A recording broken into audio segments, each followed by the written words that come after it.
এ বেড়া টাকা পয়সা তো মার্কেটে ছাড়া আছে, এখন টাকা তো উঠান লাগে। সামনের মাসে বলে নাকি সুইজারল্যান্ড যাওয়া লাগবে। তো আজকে বিকালে ওরা ইয়া মনে টাকাটি দেখতা এই করি। আসসালামু আলাইকুম মাদবার ওয়ালাইকুম আসসালাম। কেমন আছেন? এই তো আল্লাহ রাখছে তোমাকে। কি রহিম ভাই, কি অবস্থা কি?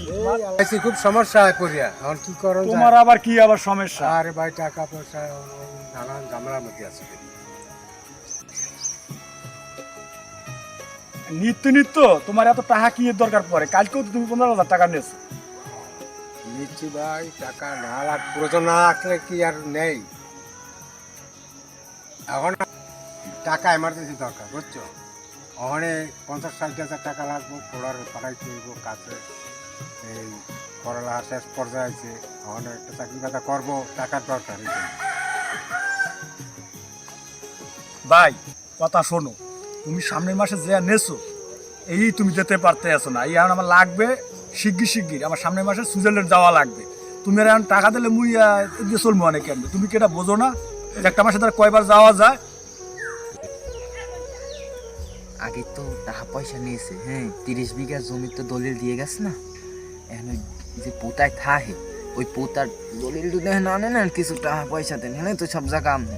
আর কয়টা আইবে নিয়েছে ওই 4-5 লাখ নিয়েছে।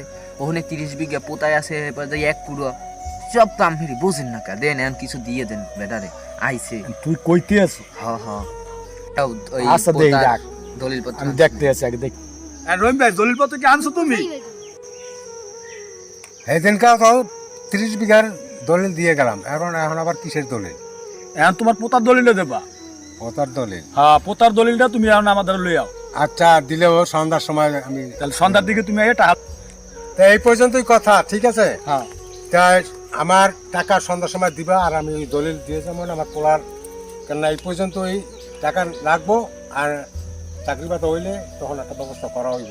আর যদি দলিল থাকে তো ঠিক মতো রাখেন আমার আবার। আচ্ছা সমস্যা না, তোমার দলিল সব আমি ক্লিয়ার করে দিব না। তোমার আচ্ছা, দলিল ঠিক আছে। সব আমার সিন্ধুকে আটকানো আছে। হ্যাঁ এটাই এটাই এটাই আর কি। সন্ধ্যার দিকে আইসা মাগরিবের পরে আমার সাথে টাকা টোকা লয়ে যাও, ক্লিয়ার আচ্ছা ঠিক আছে। আচ্ছা তাই মাদ্রাসা আছে যাই। আচ্ছা আল্লাহ হাফেজ, যাও তোমরা ভালো থাকো, যাও।